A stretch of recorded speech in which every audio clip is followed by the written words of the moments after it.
2014 সালে সম্পত্তির লোভে ভাইয়ের স্ত্রী ও 1.5 বছরের শিশুকন্যাকে খুন করে 8 বছর ফেরার থাকার পর 2022 সালে গ্রেপ্তার হবার পর অবশেষে অভিযুক্ত আসামিদের সাজা ঘোষণা করল বিষ্ণুপুর মহকুমা আদালত।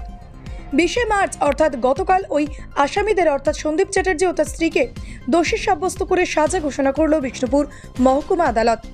মেয়ে সমতুল্য 1.5 বছরের শিশুকন্যা ও ভাতৃবধূকে খুনের দায়ে যাবজ্জীবন কারাদণ্ডে দণ্ডিত করল বিষ্ণুপুর আদালত। 2014 সাল থেকে 2025 সাল দীর্ঘ লড়াইয়ের সমাপ্তি ঘটল গতকাল। আর সে খুশিতে চোখে জল স্ত্রী ও কন্যা হারানো অসহায় পিতার। খুনের মামলায় মূল অভিযুক্ত দাদা প্রদীপ চ্যাটার্জি নিজের এলাকা ছেড়ে গা ঢাকা দেয় 2014 সাল থেকে। তারপর অনেক জল গড়িয়ে যায়। অভিযুক্তরা দিব্যি নাম পরিবর্তন করে ঘুরে বেড়াতে থাকে। অবশেষে জয়পুর থানায় ভারপ্রাপ্ত আধিকারিক হয়ে আসেন ওসি রামনারায়ণ পাল। তিনি এসেই এই কেসের সমাপ্তি ঘটানোর চেষ্টা করেন, শুরু করে তদন্ত। আর তদন্ত করতে গিয়ে জানতে পারে দক্ষিণ 24 পরগনার মথুরাপুর থানা এলাকায় নাম পরিবর্তন করে এলাকার পসার জমিয়ে নিয়েছিলেন ও রাজমিস্ত্রিদের সর্দার হয়ে ওঠেন। আর এই কেসের দায়িত্ব দেওয়া হয় তৎকালীন এএসআই দেবব্রত মুখার্জিকে। সুদীর্ঘ প্রচেষ্টায় 2022 সালের অগস্ট মাসের 27 তারিখে অভিযুক্তকে গ্রেপ্তার করে নিয়ে আসে জয়পুর থানায়। দীর্ঘ 8 বছর জমে থাকা একটি লাল কালির গ্রেপ্তারি পরোয়ানার সমাপ্তি ঘটায় পুলিশ।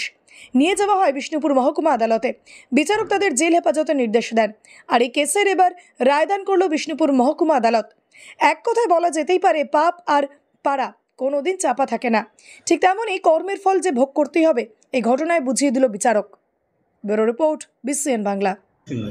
কারণ মৃত্যুদণ্ডই ছিল একমাত্র যোগ্য শাস্তি, এবং তার উপরেও যদি কিছু থাকে সেটাও মনে হচ্ছে আর মহামান্য